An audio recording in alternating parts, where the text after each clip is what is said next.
always been there. I might not have always felt him, and I might not have always realized it, but Brother Larry, he was right there all the time. Because he said he'd never leave us or forsake us, but he'd go with us always, even to the end of the world. I just have a few scriptures I'd like to read tonight, and if the Lord has something, he'll give it, and if he don't, we'll have us a good prayer time. Matthew 22, and Jesus answered and spake unto them by parables, and said, The kingdom of heaven is like unto a certain king, which made a marriage for his son, and sent forth his servants to call them that were bidden to the wedding, and they would not come. Again he sent forth other servants, saying, Tell them which are bidden, Behold, I have prepared my dinner. My oxen and my fatlings are killed, and all things are ready come unto the marriage. But they made light of it, and went their ways, one to his farm, another to his merchandise. And the remnant took his servants, and entreated them spitefully, and slew them. But when the king heard thereof, he was wroth, and he sent forth his armies, and destroyed those murderers, and burned up their city. Then said he to his servants, The wedding is ready, but they which were bidden were not worthy. Go ye therefore into the highways, and as many as ye shall find, bid to the marriage. So those servants went out into the highways, and gathered together all as many as they found both bad and good, and the wedding was furnished with guests. And when the king came in to see the guests, he saw there a man which had not on a wedding garment. And he said unto him, Friend, how camest thou in hither, not having a wedding garment? And he was speechless. Then said the king to the servants, Bind him hand and foot, and take him away, and cast him into outer darkness. There shall be weeping and gnashing of teeth, for many are called, but few are chosen. I'd just like to talk tonight about the marriage, how that the king had this marriage prepared for his son. Brother Dennis, the thought came to my mind that God has a marriage supper prepared for his son one of these days. If we can make it one of these days, there's going to be a marriage supper, Brother Larry and the Lamb. And the Bible says that Jesus himself will gird himself and serve that table. Sister Francis, my mind can't even begin to comprehend how great a table that's going to have to be, because there's going to be a number that no man can number, Brother Steve, that makes it. There's going to be a number that no man can number that'll be there. And yet there's going to be a table big enough to seat everybody in it. I thought how that, I'm just going to put it the way I feel it. I feel like this is God talking. And he has invited people. He has dealt with their hearts.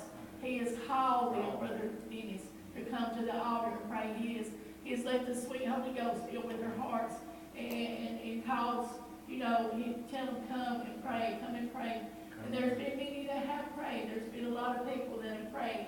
And they just did not get what they needed, Sister Erlene. And when they walked out, they never came back. But there's been a few that have stuck with it, Brother Stephen, and have went on and have grown and got stronger. I feel like, though, that there's so many that he's reaching for. He's reaching for those that, he's there for the poor, he's there for the rich. He's there for those that are sick, those that are afflicted. He's there for those that are bound by drugs, alcohol, gambling, lying, cheating, stealing, adultery. There's not, I know that the main things we talk about people being bound by most of the time is drugs and alcohol. But the truth is there's a lot of sin that has got people bound.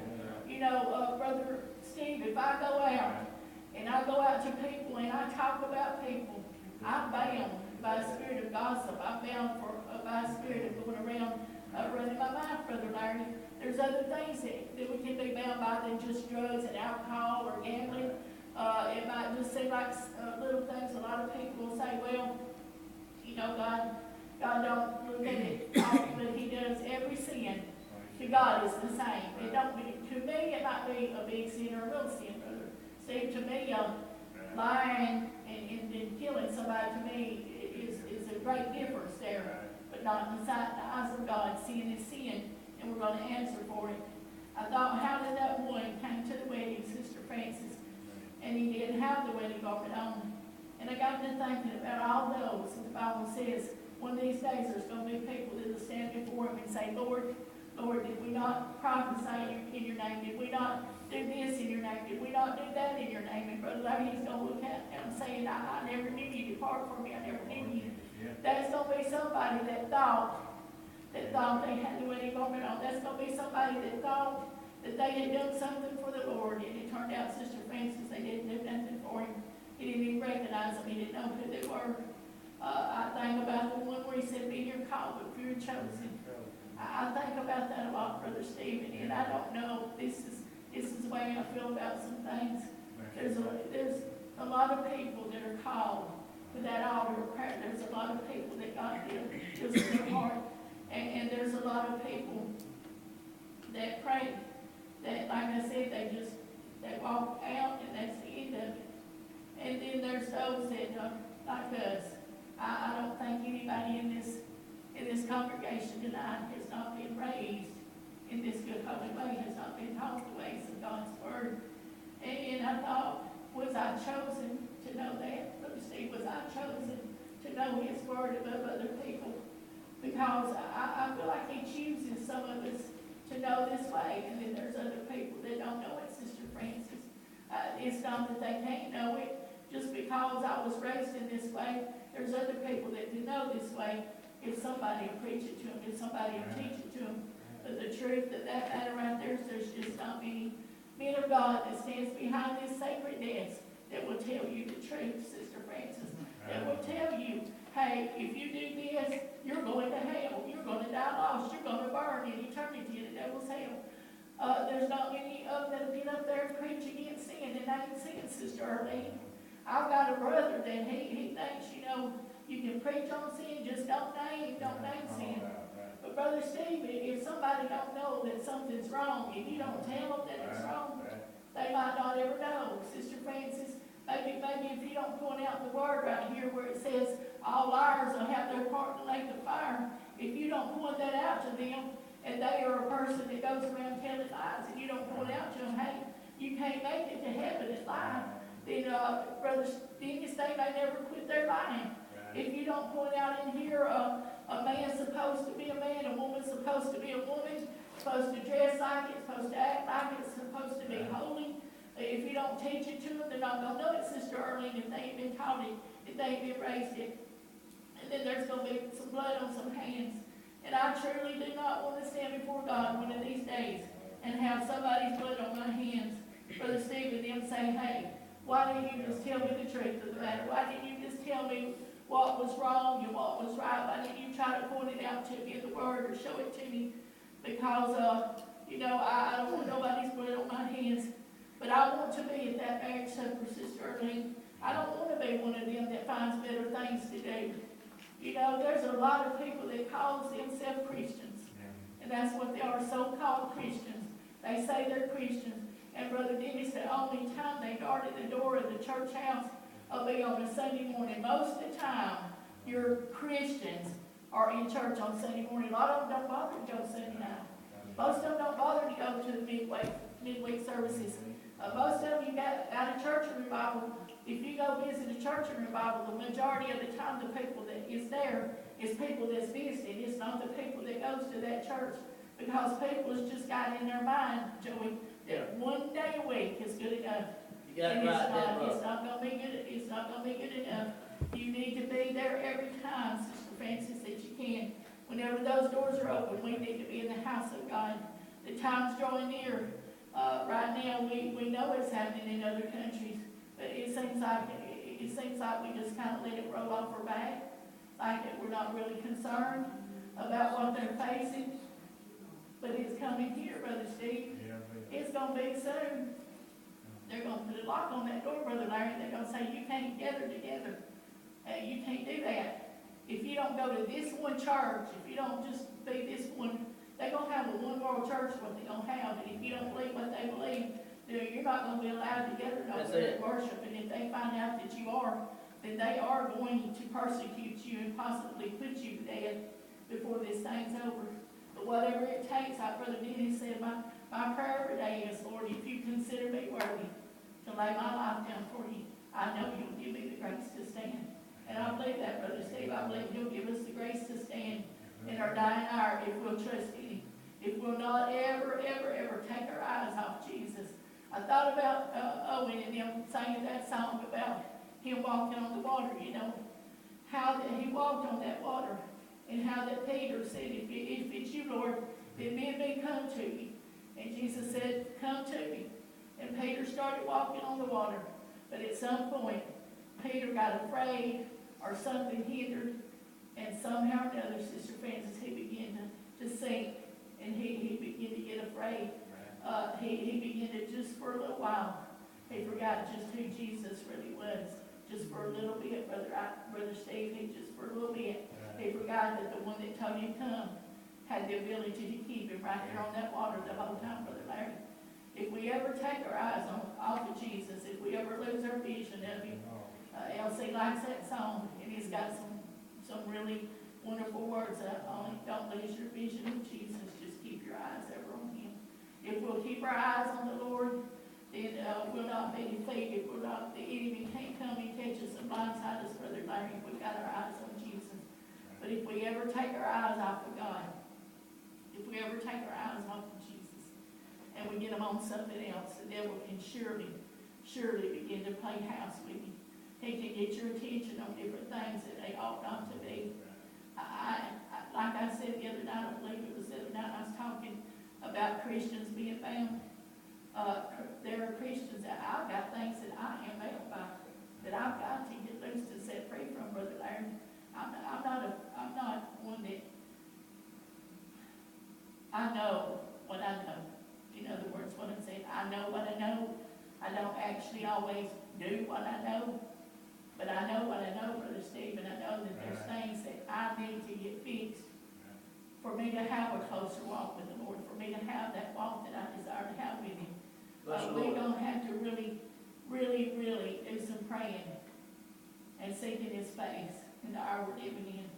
And I know I guess people get tired of hearing that. But the truth is, our relationship with God, our walk with God hinges on our prayer life. And whether or not we read and study his word. And whether or not we're going to push that plate back. We can have power with God if we'll be willing to make some sacrifices. But if I'm not willing to sacrifice, then I ain't got no right to ask him to do anything for me if I'm not willing to just lay aside a few things. Brother Steve, I was thinking about Owen. He said that they served the best food on the day that he fasted. Baby, it don't matter what day you fast, that food's gonna look good to you. That enemy's gonna make, it don't matter, it might be something that you're not so crazy about. But that enemy will come and he'll just entice you with that. I thought a lot of times if I push my plate back, Brother Larry, I'm at that TV watching and they'll start showing all that good food, them hamburgers and all that stuff. And the enemy's like, why don't you just go ahead and eat? You're hungry. You need to eat. You're not feeling good. You need to eat. And I have given in at times, Brother Steve. But there's been a lot of times, and that was me doing the fasting. You know, we got to make a choice at some point that we're going to do something. You know, God's not going to come down and take the spoon and fork out of your mouth or the plate out from in front of you. He tells us what we need to do to get closer to him. And there's times he speaks to my heart, Brother Larry, and tells me to fast. And when he tells me to do it, there's a difference in him telling me to do it and me telling me to do it. I know when he tells me to do it, Brother Steve, and he will get me through. It's not that the devil won't come and tempt me. He will, but in that situation, I say, Lord, I need you to bring me victory. At the end of this day, I need there to be victory at the end of this day. And he will bring victory if we'll let him. There's so much that we need to do, people, to get closer to God. There's so much that we need to be doing. We need to be tearing in the altars. Brother Larry built these beautiful altars, and we average 5, 10, 15 minutes a week, maybe sometimes, kneeling at the altars in 3 different services. Not in one service, but 3 different services. We might average that much time. When we were to be tearing in these altars, their souls have been to be saved. You're right. Brother Steve, I got a son. If God don't move, he's going to wake up in hell. Bless the Lord. Sister Earlene, you got some children that if God don't know him and change their lives, they're going to wake up in hell. Sister Francis has got some children that are lost. My daddy and Mama Kathy, they got children that are lost, and they're not going to wake up in the devil's hell. What are we going to do, Brother Steve, when we stand before God? And he said, you could have helped change that. You could have stayed on your knees and sought my face, and that could have been changed, but you would not. You would not. I don't want him to have to tell me that. I want to pray. I want to see his face. I need to pray at home. Every one of us needs to pray at home. We need to set aside some time to pray, but we also need to be praying in the house of God, bombarding these altars. I remember when I was growing up, if you went to an altar, you were going to stay there for a while, Brother Larry. You weren't going to get up 5-10 minutes. And if you were seeking the Holy Ghost, well, you're going to be down there for a while, because people are going to get down there and they're going to make sure you sought for the Holy Ghost. That's going to make sure, because they're right there praying with you, Brother Steve. And we're failing to do that in the hour we're living in. When somebody comes to the altar, and I honestly don't believe that you need to get up there and pat all over them and all that. I don't believe that, because there's people that it hinders. Right. I was one of them that it hindered. If you come up and patted on me, and my mind got off what it needed to be on, seeking the Lord, and it was, just keep your mind. But we do need to gather around them and pray and seek the face of God and encourage them to pray on. If it looks like Brother Larry, they're going to want up in about 5 minutes, we need to encourage them to pray on. Pray on till you get what you need. Because when you walk out these doors, you're surely going to start a battle. You're going to be in a warfare that you've never been in before. So I just like for us to start maybe praying a little more here around these altars and seeing the face. And I know there's some that can't get on their knees. I can't stay on my knees very long. I have a lot of trouble with my legs, and I know Mama Kathy, Francis, different ones. But Brother Steve, there's a place back behind there that can't nobody see me, Brother Larry, that I can sit down on that floor and I can see God. I can see I do it at home. I can sit on the floor at home and see his face, Brother Steve. I can sit in his house and see his face. We can always find an excuse not to, when really we don't have an excuse at all. There's no excuse. We need to just be doing what we need to be doing. Because it might not be, like I said, I'm not prophesying and I'm not telling them, but it could be tomorrow when all of this thing comes together that's been all behind the scenes for all this time. And finally, Brother Larry, they're just going to bring it together. It could be tomorrow. May not be, but it could. Are we ready? Are we ready if they just all of a sudden decide during the night tonight that tomorrow we're going to change this thing around? Tomorrow we're just going to, these people are going to start getting these chills. They're going to have to take that mark. They're going to have to do this. They're going to have, or all these other things, Brother Larry. If they don't worship that one world church, then they can't have church in their own church. This could all come about just like that. Are we ready for it? I'm not ready for it, folks. I don't know where you stand with God. I don't know your walk with God. I'm doing as much as I can. Bless the Lord. To just keep myself where I need to be, and I'm so far away from where I need to be. But it's time that we realize God's got people suffering already. We're no better than they are. And I'm certainly no better than my Savior. I am nowhere near, Brother Larry, as good as the one that hung on that cross and died for me and shed his blood for me. I'm nowhere near Sister Francis as good a person as he is. But we're going to have to get ready to pay some prices. There's going to be a cost. Like Brother Denny said, we don't know who, but there's going to be somebody that's going to lay their life down for Jesus Christ. There's going to be some that'll be here when he comes back. But there's going to be a lot of people that's going to be martyred for the name of Jesus Christ before this thing is over. And I might have to be one of them. Am I ready? Am I where I need to be? Am I where I need to be? I ask you tonight, are you where you need to be? Are you where you need to be? Do you know that everything, if somebody asked me tonight, Brother Larry, do you know beyond a shadow of a doubt that if you left here before the night's through that you'd make it? I'd have to say no. I don't know that. I don't know that. Because my thing is, if you're not doing